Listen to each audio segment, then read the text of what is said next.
ball, RJ. And welcome back to the mix here on the Sports Channel. Dave Sittler running the show today, and as we all do every Tuesday at this time, we bring in our OU insider, RJ Young. And RJ, before we get into OU, I wanted to ask you what are your thoughts on the NBA Finals? It's finally here. Warriors Raptors. Do Raptors have a chance? Yeah, they got a chance if they come in there with that Canadian attitude of we're just happy to be here and the Warriors are great. No, I really think that if Kawhi can put the shackles on Steph Curry, then you got a chance here. But I also wouldn't blame the Warriors or Warriors fans if they look at Toronto and say, y'all are hump trash and we about to drag y'all. Yeah.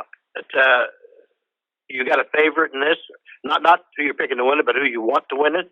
I want Toronto to win it. I would like to see Drake stalking up and down the court, giving Draymond the business.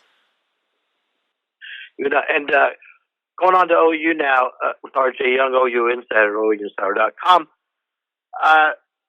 Patty Gasso did it again, RJ, and I know we've talked a little bit about her before, but she's going to take the softball team to the College World Series again this week. Oklahoma State women going to be there too. But I think I have a very high opinion of her, and I believe you share that, right? Oh, absolutely. I mean, I've called her the best head coach in the state of Oklahoma, and it's not close when you think of what she's done in the last decade alone. Also, with the competition that you have, particularly when you get into the regional aspect of the NCAA tournament of women's softball, and the game has just gotten so much better. I mean, I came up watching the sport when Mike Candrea was still running it with Arizona and Jenny Finch and those women that were just destroying everybody.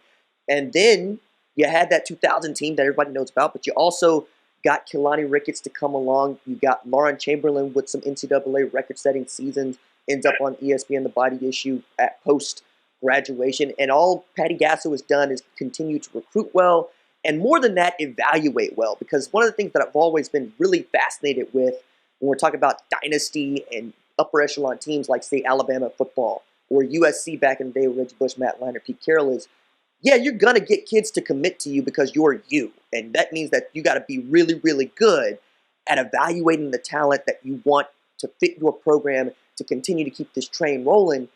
And even now, Patty Gasso was one of the first folks to really get a Jalen Hurts kind of player out of the portal in Giselle Juarez. So now you're walking in there with a woman that was destroying people at Arizona State who's come to Oklahoma because she wants to win national championships. And that's just what Patty Gasso has done every single year. It's really, really fascinating to see. It is. It's so impressive. Speaking of recruiting, what are your thoughts so far on how Oklahoma men's basketball recruiting has gone with the Class A sign? Well, I mean, I think with Harmon coming in, you got to feel really good about the point guard position, but that's never been really the issue at Oklahoma, right?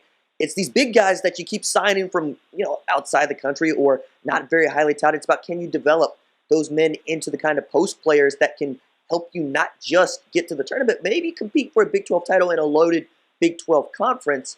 And that's something I haven't seen Lon do. I mean, Ramiro Osby was a transfer. He ended up getting drafted in the second round. Ryan Spangler was a banger out just down the road here at Blanchard. But outside of that, have we seen Lon develop any of these frontline players into absolute monsters down there? No. You've got to look at guys like Trey Young as a talent when he was coming in. And then the last guy that he really developed into a really world-class talent, Buddy Hield. So we know what he can do with guards. And we know what Harmon can bring to the table. And now I'm really interested to see what happens now that Chris Crutchfield is at Arkansas. Because that was a man that he brought on the staff expressly because he knew the area, Oklahoma, Texas, Kansas, so on. Brought in guys like Trey Young and Buddy Hield out of Sunrise Christian in Wichita, Kansas. Who are you going to get to help you replace that when you talk about scouting and recruiting? Even those better guards that you got, now that you really have to start working hard for 2021. Yeah, Chris Crutchfield, that's a very good point. He was at ORU, learned a lot about the state then, and did a great job at OU, as RJ just said. He's now at Arkansas, and two of the finalists I've heard are Pooh Williamson, who's played at TU and is now at the University of Miami, and David Cason, who was an assistant at TU a couple of times. He's been around. He was at Texas. I forget where it was this year, but are you hearing anything there on who might recruit? Are those the guys, one of them, you think? Yeah, I think that Pooh Williamson would be a really good get for Oklahoma, if for no other reason than folks, specifically speaking to your age here, Dave, can remember those Beggs teams that he played on, and he was a really great point guard at my alma mater, University of Tulsa. He would know the area, right? He would think he would be excited about moving back into his old stomping grounds. But outside of that, I wonder what, if anything, Lon's going to have to say about losing a guy like Chris Crutchfield to Arkansas, just over there. You know what I mean? It's not like that guy ended up going to Wake Forest. You know what I mean? So I almost wonder if you're not going to be able to replace a guy of his caliber, even with a Pooh Williamson, because again, I got to stress it. Chris is really good at evaluating talent in this area, and he was really good about getting it into Oklahoma. We can even start talking about guys like Jordan Woodward. Remember him out of Edmond Memorial. We can continue to talk about guys like Christian Doolittle, right? Getting guys like Odoms, getting guys like Christian James. I wonder if there's anything you can do to actually replace that from OU standpoint. And another interesting thing about Pooh, talking with R.J. Young, OU insider, R.J., is that his cousin is Rod Thompson. And Rod Thompson's son is Bryce Thompson, who everybody wants, including OU. Any feel right now, R.J., where Bryce might be leaning? Really hard to say that it's an OU lean, because I understand that in this day and age, it's about, can you get me to the NBA? Right? Earlier this morning, I was talking about R.J. Hampton and how he decided to forego college altogether to go play in the NBDL in New Zealand.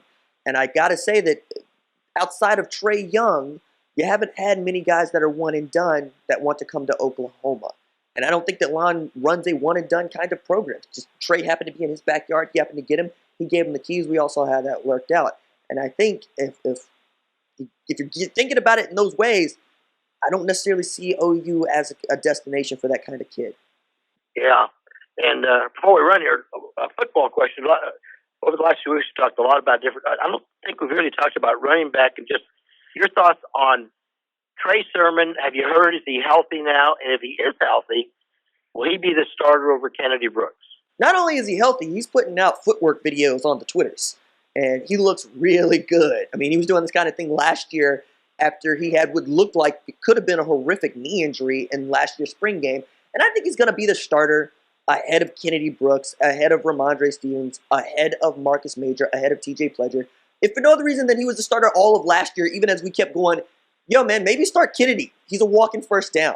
And I think there's a way in which Jay Boulware and Lincoln Riley like to rotate those guys in. And you can never have too many running backs. And we put a lot of stock in the starts, but they don't. They put a lot of stock into touches and carries. And the problem with Trey is he's always going to get more because Kennedy seems to take it to the house, right? So that'll be interesting. That's a good problem to have for Oklahoma. But if you're asking me today in May, I'm going to tell you Trey Sermon is starting tailback against Houston on September 1st. All right. Terrific stuff, RJ. Appreciate it. We'll be talking on Thursday. All right, Dave. I appreciate you. All right. See you. RJ Young.